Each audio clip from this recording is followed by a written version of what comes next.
তিন নম্বর ইনস্ট্রাকশন হচ্ছে আল্লাহ তাআলা বললেন, ইয়া আইয়ুহাল্লাযীনা আমানু, ওহে বিশ্বাসীরা, ইন জাআকুম ফাসিকুম বিনাবাইন ফাতাবায়ানু, কোন পাপাচারী যদি কোনো নিউজ নিয়ে আসে, বিশ্বাস করার আগে যাচাই করে নিও। আন তুসিবু কওমান বিজাহালাতিন ফাতুসবিহু আলা মা ফাআলতুম নাদিমিন, যদি তোমরা বিশ্বাস করে ফেলো তাহলে কোনো কওমের উপর হয়তো এমন ডিসিশন নিয়ে নিতে পারো যে ডিসিশনের কারণে পরে তোমাদেরকে পস্তাতে হবে। নিউজ একটা শুনলেই বিশ্বাস করা যাবে, এটাকে ভেরিফাই করতে হবে। কি করতে হবে? You have to verify and cross check the authenticity of the news. নিউজটা সঠিক কিনা আপনাকে ক্রস চেক করতে হবে, শুনলেই বিশ্বাস করা যাবে না। দেখেন ইসলাম কত সুন্দর একটা নিউজকে ভেরিফাই করার জন্য আমাদেরকে নির্দেশ দিয়েছে। ফাতাবায়ানু মানে ক্রস চেক করো। এই আয়াত নাজিলের একটা প্রেক্ষাপট আছে, সেটা কি? পঞ্চম হিজরিতে বনুল মুস্তালিকের যুদ্ধে যখন আল্লাহ হাবিব সাল্লাল্লাহু আলাইহি ওয়াসাল্লাম জয়লাভ করলেন, বনুল মুস্তালিকের সবাই মুসলিম হলেন। তাদেরকে দ্বীনের দাওয়াত শিখিয়ে বললেন, বছর শেষে তোমাদেরকে যাকাত পে করতে হবে, আর যাকাতের এই টাকা নেয়ার জন্য আমি একজনকে পাঠাবো বছর শেষে। তো বছর শেষে তিনি বনুল মুস্তালিকের যে লিডার হারিস ইবনে মিরারের কাছে ওয়ালিদ ইবনে উকবা নামে যাকাতের কালেক্টর এক সাহাবীকে তিনি পাঠালেন যে যাও তুমি যে যাকাত নিয়ে আসো। তো উনি গেলেন, উনি আসবেন শুনে বনুল মুস্তালিকের সবাই পল্লী থেকে বের হয়ে মরুভূমির মাঝখানে তলোয়ার টলোয়ার নিয়ে ঘোড়া টোরা নিয়ে তাকে ওয়েলকামিং রিসেপশনের জন্য সবাই দাঁড়ায় আছে যে নবীর সাহাবী আসবে, যাকাত কালেক্ট করতে, আমরা যাকাত দিব। এখন ওই সাহাবী যখন গেলেন, সবাইকে এরকম ঘোড়া তলোয়ার এরকম সাজসজ্জা নিয়ে দাঁড়ায় থাকার কারণে উনি ভয় পেয়ে গেলেন। উনি ভাবছে আমাদের মনে হত্যা করার জন্য দাঁড়ায় আছে। উনি আর এটা ঠিকঠাক না জেনে অ্যাবাউট টার্ন ফিরে গেলেন মদিনায়, যে বলে ইয়া রাসূলুল্লাহ, বনুল মুস্তালিক তো সব মোরতাদ হয়ে গেছে, এরা তো আর মুসলিম, এরা তো আমাকে মারার জন্য সব দাঁড়ায় আছে। আসলে বলেন তো কথাটা কি সত্য না মিথ্যা? রাসূল সাল্লাল্লাহু আলাইহি ওয়াসাল্লাম এই কথা শুনেই বিশ্বাস করলেন সরল মনে। বিশ্বাস করেই খালিদ ইবনে ওয়ালিদ রাদিয়াল্লাহু তাআলা আনহুকে বললেন, অ্যাটাক বনুল মুস্তালিক, বনুল মুস্তালিকে অভিযান পরিচালনা করো। সাথে সাথে আল্লাহ বললেন, নবী রাখেন, আস্তে অ্যাটাক করেন, একটু থামেন নবী, একটু রাখেন। আপনি যার কাছ থেকে শুনেছেন সে মিথ্যা বলেছে, অসত্য কথা বলেছে, আসলে ঘটনা এমন নয়।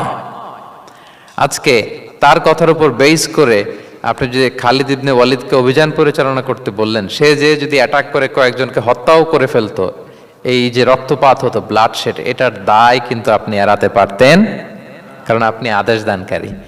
আল্লাহ রাসূল সাল্লাল্লাহু আলাইহি ওয়াসাল্লামকে থামালেন আল্লাহ তাআলা আয়াত নাজিল করে যে আপনি ক্রস চেক করেন। পরে রাসূল সাল্লাল্লাহু আলাইহি ওয়াসাল্লাম ক্রস চেক করে লোক পাঠিয়ে জানলেন যে না, এমন কিছুই নয়, তারা কেউ মুরতাদ হয় নাই, সবাই তারা মুসলিমই আছে, তারা ওয়েলকামের জন্য আসছিল, উনি ভাবছে যে ওনাকে হত্যা করার জন্য দাঁড়ায় আছে।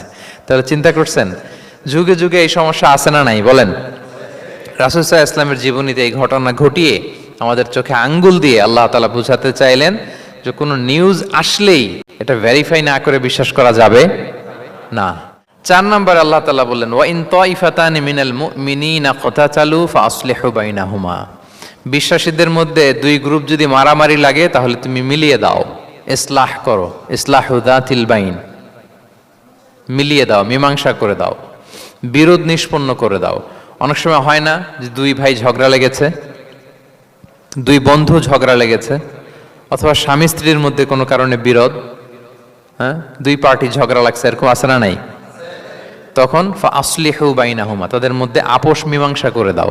কয়েক জায়গায় কৌশল করে মিথ্যা বলা জায়েজ, সহিহ হাদিসে এসছে। এর মধ্যে একটা আছে, দুইজন মানুষের মধ্যে সম্পর্ক নষ্ট, তাদের সম্পর্ক জোড়া লাগিয়ে দেওয়ার জন্য আপনি কৌশল করে মিথ্যা বলতে পারেন। যেমন ধরেন যে দুইজনের সাথে কথা হয় না, দা কুমড়া সম্পর্ক, আপনি একজনকে বললেন যে ভাই ওই দিন তো ওই লোক আপনার ব্যাপারে অনেক প্রশংসা করলো, সে তো শুনে অবাক হবে, কি রে আমার প্রশংসা, কি বললো, এমন এমন বললো। তো এটা শুনে ওই লোকের ব্যাপারে তার মনটা একটু নরম হবে। আবার তাকে বললেন যে উনি তো আপনার ব্যাপারে এরকম একটা পজিটিভ কমেন্ট করলো, সেও অবাক হবে, তাই নাকি, তার সাথে আমি এত ভুল বোঝাবুঝি, আসলে লোকটা তো তাইলে ভালো। এই যে দুইজনকে আপনি এমন কিছু কথা কৌশল করে বললেন, ফলে তাদের মধ্যে একটা হৃদ্যতা তৈরি হবে। হঠাৎ দেখবেন যে একজন আরেকজনকে দেখে সালাম দিয়ে কথা বলে কোলাকুলি করে সেই আগের যেই শত্রুতা সব নিমেষে শেষ হয়ে গেছে, ঠিক কিনা বলেন? হ্যাঁ, এই যে মধ্যস্থতাকারী আপনি হলেন, এজন্য আল্লাহ তাআলা আপনাকে সওয়াব দিবেন। তাহলে বিবাদমান দুই গ্রুপ দেখলে আমরা আজ থেকে আরো ঝগড়া লাগিয়ে দিব না মিলিয়ে দিব? রাসূল সাল্লাল্লাহু আলাইহি ওয়াসাল্লাম বলেন, আলা উখবিরুকুম বিআফদালা দারাজাতিন মিন সাদাকাতি ওয়াস সিয়ামি ওয়াস সালাহ, নামাজ, রোজা, সাদাকা, এর চেয়ে একটা বড় মর্তবার ভালো কাজ আছে, সেটা কি আমি তোমাদের বলবো না? সাহাবারা বলল, বলেন। আল্লাহ রাসূল সাল্লাল্লাহু আলাইহি ওয়াসাল্লাম বললেন, সেটা হচ্ছে ইসলাহু যাতিল বাইন, দুই পক্ষকে মিলিয়ে দেয়া, বিবাদমান দুই গোষ্ঠীকে কি করা? মিলিয়ে দেয়া। এটা নামাজ, রোজা, সাদাকা এর চেয়েও বেশি সওয়াবের কাজ।